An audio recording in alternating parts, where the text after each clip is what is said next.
Salut tout le monde et moi aussi pour la vidéo. Alors aujourd'hui j'ai décidé de vous parler de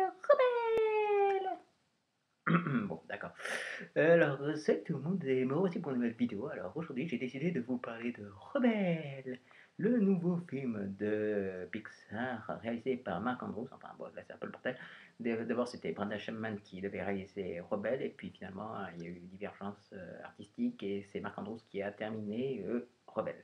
Bref, de quoi parle Rebelle? Alors Rebelle, c'est l'histoire d'une jeune princesse écossaise qui s'appelle Merida et qui ne veut pas suivre le protocole princier parce qu'elle veut vivre sa vie. Oui. Quoi, il y a un problème. Et un jour, il y a la dispute de trop et cette chère Merida souhaite changer son destin et en demandant de changer son destin, elle crée une malédiction et elle seule peut rompre cette malédiction. Bref, donc il faut savoir qu'au départ, comme je vous l'ai dit, il y a eu quelques divergences sur Rebelle entre Brenda Chapman qui devait réaliser pour la première fois toute seule son premier long métrage chez Pixar et bon voilà, il y a eu des problèmes et tout ça, etc. Oui, j'ai une belle chevelure, il adore. Ça vous dérange? Bon, bref.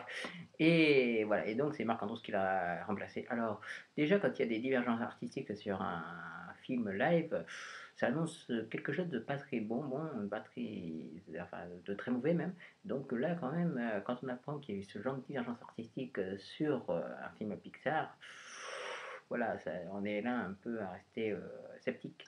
Et au final, Rebelle et tout, sauf un mauvais film, c'est même un excellent film.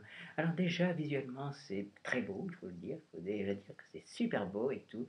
C'est les environnements, les décors sont magnifiques, ils sont riches de détails, etc. C'est vraiment magnifique. Même le côté fantastique, fantasy du film est très bien représenté, même si il est très minimaliste. Mais bon, il est tout présent quand il le faut, donc voilà. Non, franchement, visuellement, c'est très beau. Techniquement, c'est impeccable. Là, sur ce point, Pixar n'a pas besoin de rougir et tout. Non. Oui, bon, ça va, c'est bon, j'ai rien dit. Et puis, les personnages sont super bien réalisés, bien designés. Voilà, le personnage principal, la princesse Mérida, est super jolie, il faut quand même l'avouer. Elle est moins jolie que moi, quand même, je dois avouer, hein. Bon, enfin bref, non, vraiment, tous les personnages sont super bien faits, les décors sont super beaux et tout. Il n'y a aucun doute là-dessus. Alors, j'ai pas vu le film en 3D, mais je suis sûr qu'au vu de certaines scènes, le film peut se voir en 3D. Parce que vraiment, il y a des scènes qui sont magnifiques et vraiment, on a l'impression que les objets euh, foncent sur nous ou alors que des objets, par exemple, les plongées ou les contre-plongées sont tellement impressionnantes qu'on a vraiment l'impression qu'en 3D, tu vas tomber. Bon, bref, voilà. Pour moi, je sens que la 3D est justifiée. Ensuite, niveau scénaristique, ça m'a un peu surpris parce que bon, quand je voyais les teasers, les trailers de Rebelle et tout ça, on avait vraiment l'impression que c'était une fille qui s'en va de chez elle pour mener sa vie et pour combattre et puis voilà et puis qui va revenir. Et au final, non, pas du tout. En fait, on se rend compte que Mérida a besoin des autres. C'est un personnage qui a envie de vivre sa vie, mais elle ne veut pas vivre sans les autres en fait. Voilà, je m'explique. Il y a au milieu du film, il y a un retournement de situation qui m'a un peu surpris. J'étais là, genre, ouh, oula, qu'est-ce qui se passe, oula. Et en effet, alors je vais spoiler, et en effet, sa mère, la reine Elinor, se transforme en ours. Alors, je sais, ça peut surprendre. Moi aussi, ça m'a beaucoup surpris. J'étais là à me dire, oh putain, comment ils vont faire pour régler ce problème? Parce que quand tu as un truc comme ça, t'as peur que ça se casse la gueule. Et au final, c'est plutôt bien mené parce que finalement, pour se sortir d'une situation épineuse, Mérida va faire appel à ses triplés de frères et donc va aussi devoir collaborer avec sa mère. Alors que bon, elles s'entendent pas très bien et tout ça, mais bon, il y a l'amour maternel, enfin maternel, filial qui ressort et tout. Donc voilà. Donc ça prouve, oui, j'ai des longs cheveux, oui, alors, qu'est-ce que ça vous gêne? Bref, non, donc comme je vous disais, donc il y a l'amour maternel filial qui est là, donc ce qui montre bien à quel point les deux personnages, la mère et la fille, s'entendent très bien malgré tout, malgré ce gros problème, malgré qu'elles se soient disputées, tout ça, etc., elles restent liées. Donc voilà, donc ça m'a un peu surpris le côté, le fait que la reine se transforme en ours, mais finalement, par la suite, ça devient cohérent. Et même à la fin, il y a un combat entre la reine Elinor transformée en ours et contre un ours maléfique qui est juste brutal et épique. Et là, il y a comme une métaphore de, euh, de l'instinct protecteur de la mère. C'est vraiment quelque chose qui m'a paru comme logique au final et même cohérent. Voilà, donc voilà, donc je vais ses cheveux. Bref, non, donc voilà. Ensuite, j'ai été aussi surpris par l'aspect féerique, conte féerique. Je m'explique. Le conte féerique est très présent dans l'ambiance du film en fait.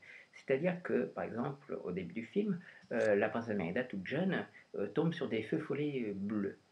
Et elle demande à sa mère qu'est-ce que c'est que ces feux follets bleus, et sa mère lui répond que ces feux follets euh, vont la conduire à son destin. Et en fait, c'est comme si Mérida va écrire son propre conte, sa propre histoire. Donc voilà, c'est quelque chose voilà, qui est super intéressant. Ensuite, on a bien sûr sa voix off, euh, la voix off de Mérida vers la fin du film et un peu au tout début, quand elle explique un peu sa vie au château et tout ça. Et aussi, il y a la présence, donc il y a l'histoire du père qui se bat contre l'ours maléfique et qui explique pourquoi il a perdu une jambe dans ce terrible commandation. Et aussi la fameuse légende qui explique pourquoi il y a ce protocole principe. Voilà, donc il y a ce côté conte féerique qui englobe le film, mais en plus le conte féerique est présent par parcimonie dans l'ensemble du film en fait. Donc voilà, donc je trouvais ça super intéressant, super bien exploité. Ensuite, le côté féerique, un peu fantasy, est très, on va dire, minimaliste, mais en même temps, il est présent quand il faut, en fait. Par exemple, les feux follets sont présents qu'à des moments capitaux du film. Ils ne sont pas, il n'y a pas non plus des ogres, des orques, ou alors des nains, des trucs, des monstres fantastiques. Non, vraiment, ça reste très minimaliste. Et il y a juste la présence aussi d'une sorcière, voilà. Voilà, ça reste vraiment très minimaliste. Et on se rend compte qu'au final, tous ces éléments fantasy euh, s'ils n'étaient pas là, ça aurait été vraiment Rebelle aurait été une histoire tout à fait réaliste, vraiment. Donc voilà. Donc voilà, le côté féerique est présent, mais il sait aussi laisser place au côté réel, à l'émotion. Ensuite, bon, il y a de l'humour dans Rebelle. Il y a notamment une scène de combat qui s'improvise en pleine cérémonie officielle, donc c'est très drôle. Voilà, les jumeaux, les triplés sont très drôles aussi. Il y a de l'émotion, genre la fille qui dit, et qui est là, qui pleure sur sa mère et tout ça. Il y a aussi de la tension et du dramatique quand la mère et la fille se disputent, tout ça. Non, donc, et puis il y a des moments épiques, des combats épiques. Non, c'est super bien fait.